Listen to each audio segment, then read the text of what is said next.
بالله من الشيطان الرجيم. بسم الله الرحمن الرحيم.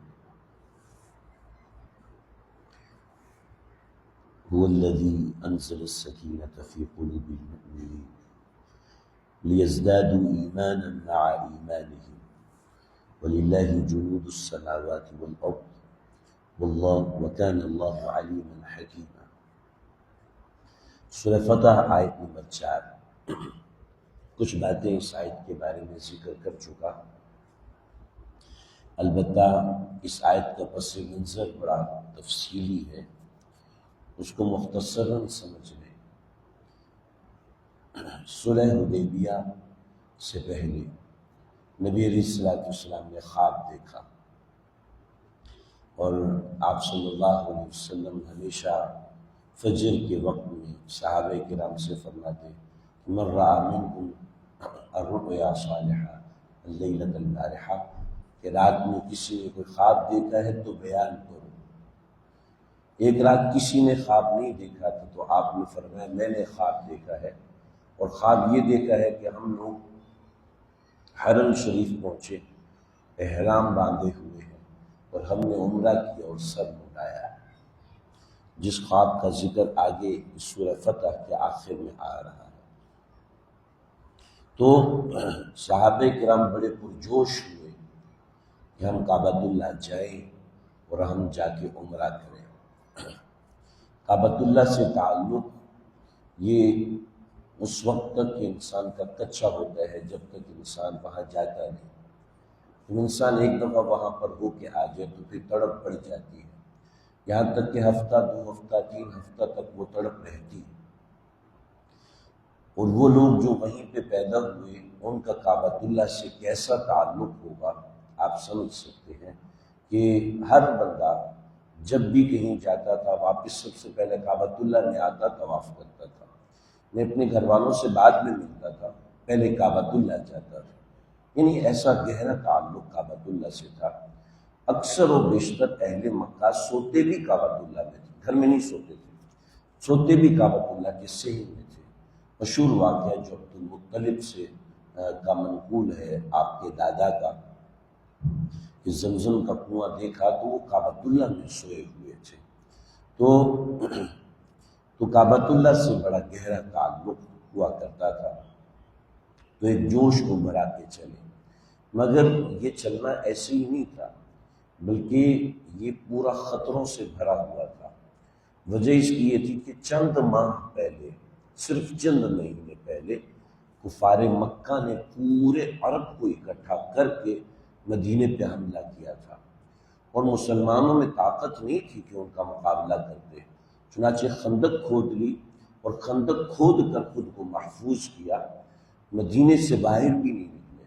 یعنی مسلمانوں کی طاقت اتنی کمزور تھی، اور اہل مکہ کا غیظ و غضب اتنا زیادہ کہ پورے عرب کو، عرب کے دیگر قبیلوں کو، یہود کو، حتیٰ کہ مدینے کے یہود کو بھی خرید لیا، اور خرید کر مدینہ شریف کے اوپر چڑھائی کی اور حملہ کیا۔ ابھی چند مہینے اس واقعے کو گزرے ہیں کہ آپ صلی اللہ علیہ وسلم احرام باندھ کر عمرے کے لیے جا رہے ہیں، تو یہ بہت پرخطر سفر تھا کہ آپ وہاں جائیں اور جا کر اہل مکہ کوئی خدا نخواستہ سازش کر دیں جس سے مسلمانوں کو بہت بڑا نقصان ہو سکتا تھا۔ ایک یہ خطرہ، دوسرا یہ بات کہ مسلمان اتنے جوش سے 6 برس کے بعد کعبۃ اللہ جا رہے ہیں، اور 6 سال کے بعد ان کو ان کے پیدائش کی جگہ سے روک دیا جائے، یعنی ایک بندے کو اپنے ہی ملک سے ڈیپورٹ کیا جائے تو اس کے دل کی کیفیت کیا ہوگی وہ ہر بندہ نہیں سمجھ سکتا، جس پہ گزری وہی سمجھ سکتا ہے۔ تو بڑے شوق میں تھے، حتیٰ کہ ایسا شوق تھا، ایسی تکلیف تھی کہ آپ صلی اللہ علیہ وسلم نے فرمایا کہ سر مڈاؤ اور احرام اتارو اور جانور ذبح کرو۔ آپ نے حکم دیا، صحابہ کرام دیکھ رہے، سمجھ ہی نہیں آ رہی کہ نبی علیہ السلام کیا کہہ رہے ہیں، یعنی اتنا صدمہ تھا۔ اس دکھ کی کیفیت کو شاید کوئی بیان کر سکے، مگر وہ کیفیت اتنی زیادہ تھی کہ 1500 صحابہ کے اوپر ایک روح کا عالم تھا، کوئی ہل نہیں سک رہا تھا، اتنا شدید صدمہ تھا۔ اوپر سے حضرت ابو جندل آئے، اور حضرت ابو جندل آئے ہیں زخموں سے، 4 ہیں اور زخموں سے بھرے ہوئے ہیں، ان کو واپس کر دیا۔ ان کے اوپر ظلم کی داستانیں اور یہ سب۔ بطور مثال ابھی کوئی شخص فلسطین کا زخموں سے چور پاکستان پہنچے، پاکستان اس کو واپس کرے، تو جو نرم دل لوگ ہیں ان کے دل پہ کیا گزرے گی آپ سمجھ سکتے ہیں۔ اس کے بعد حضرت ابو البصیر رضی اللہ عنہ وہ پہنچے، ان کو بھی واپس کر دیا۔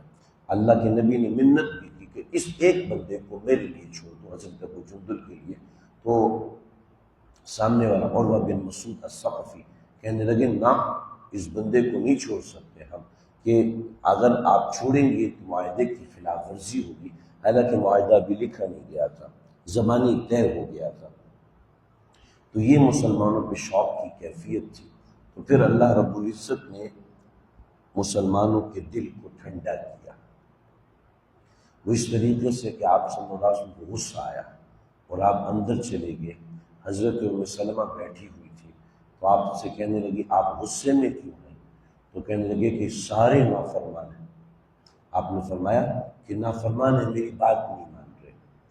تو حضرت ام سلمہ کا کردار بہت زبردست ہے، کہنے لگے یا رسول اللہ آپ کے عاشق ہیں، آپ سے محبت کرتے ہیں، اس وقت صدمے میں ہیں، آپ ایسا کیجئے بلال کو بلائیے اور اس سے کہے کہ سر موڑ دو۔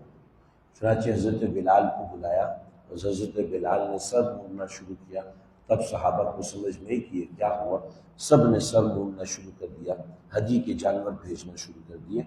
تو هو الذی انزل السکینۃ فی قلوب المؤمنین، اللہ کی ذات نے مومنوں کے دلوں کو ٹھنڈا کر دیا۔ یعنی اتنا بڑا صدمہ تھا جس کو مسلمان بڑی آسانی سے جھیل گئے، کوئی مسئلہ نہیں ہوا، اتنی بڑی پریشانی، مگر اللہ نے سکینے کا نزول فرمایا مومنین کے دلوں پر۔ چنانچہ ایک علامت حضرات صوفیاء نے لکھی ہے کہ مومن کبھی بھی کسی صدمے کو زیادہ نہیں لیتا، بلکہ صدمے کو ایک حد تک لیتا ہے، اس کے بعد اس کو اللہ کی طرف سے برداشت مل جاتی ہے۔ مومن کسی بھی خوشی میں حد سے زیادہ نہیں بڑھ جاتا، بلکہ ایک حد میں رہتا ہے، جس حد کو حد اعتدال کہتے ہیں۔ تو مومن صدمے میں بھی حد اعتدال میں رہتا ہے اور خوشی میں بھی حد اعتدال میں رہتا ہے۔ اس کا کتنا ہی بڑا نقصان ہو جائے وہ ایک حد اعتدال میں رہتا ہے، اس سے آگے نہیں جاتا۔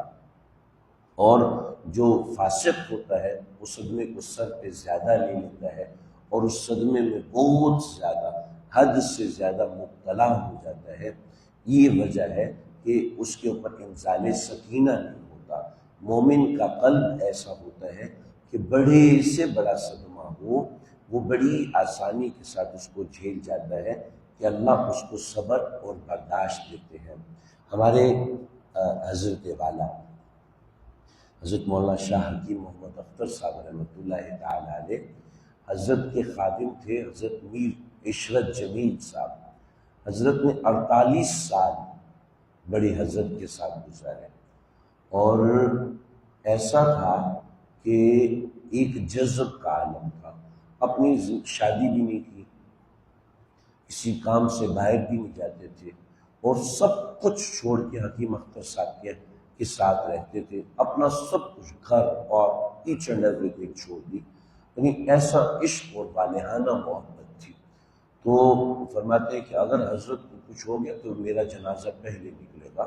یہ ہم تو محاورتاً کہتے ہیں، مگر ایک بندے نے 48 سال کسی دوسرے شخص کے گھر کے دروازے کے ساتھ بیٹھ کے گزارے تو آسان نہیں ہوتا۔ تو جب حضرت والا کا انتقال ہوا تو اب شوگر کے مریض بھی ہیں، دل کے مریض بھی ہیں، گردوں کا ڈائلیسس روزانہ ہوتا ہے، ہر ہفتے میں 2 مرتبہ ڈائلیسس ہوتا ہے، اور بہت زیادہ ضعیف۔ تو فرماتے ہیں کہ جیسے ہی حضرت کا انتقال پاس بیٹھے ہوئے تھے، لیکن اللہ نے میرے دل کو کوئی ایسا سہارا دیا کہ مجھے سمجھ میں نہیں ہے کہ مجھے کیا ہوا۔ میں توقع نہیں کر رہا تھا کہ مجھ سے ایسے صبر ہوگا کہ میں 48 سال ایک دن، ایک صبح، 1 گھنٹہ حضرت کے بغیر نہیں رہا، 1 گھنٹہ۔ 48 سال میں حضرت کے بغیر نہیں رہا، جب تک جاگ رہا ہوں میں نہیں رہا حضرت کے بغیر، مگر اللہ نے ایسے مجھے سہولت دی، ایسے سکون دیا۔ نبی علیہ السلام کا وصال ہوا ہے، سب سے زیادہ صبر میں حضرت ابوبکر صدیق رضی اللہ عنہ تھے۔ دیگر بھی صحابہ تھے، کوئی صحابی پاگل نہیں ہوا، کوئی صحابی ایسے صدمے میں نہیں گیا کہ ایمان والا جو عمل صالح کرتا ہے اللہ اس کے قلب پر نزول سکینہ فرماتے ہیں، وہ کسی بھی صدمے میں زیادہ مبتلا نہیں ہوتا۔ ہاں صدمہ ہوتا ہے، اس کو جھنجھوڑتا ہے، ہلاتا ہے، مگر ایسا نہیں ہے کہ اس صدمے میں حد اعتدال سے زیادہ نکل جاتا ہے۔ والذی انزل السکینۃ فی قلوب المؤمنین، ایک بات۔ دوسری بات یزدادوا ایمانا مع ایمانہم، تاکہ ان کے ایمان میں اضافہ ہو۔ ایمان کے اندر اضافے میں بڑی تفصیلی بحث ہے، اور وہ بحث خاصا مشکل بھی ہے۔ میں نے اس کو کئی مرتبہ ذکر کر چکا ہوں، مگر خلاصتاً میں بتاتا ہوں۔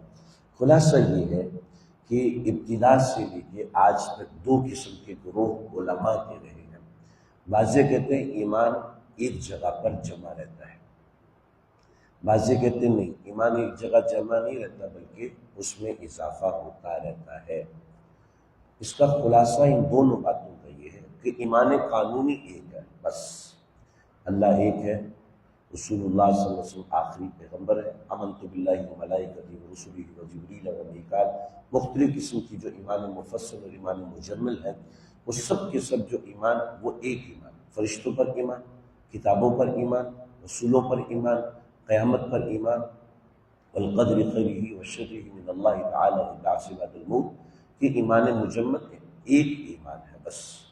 البتہ اس کی کیفیت میں اضافہ ہوتا ہے۔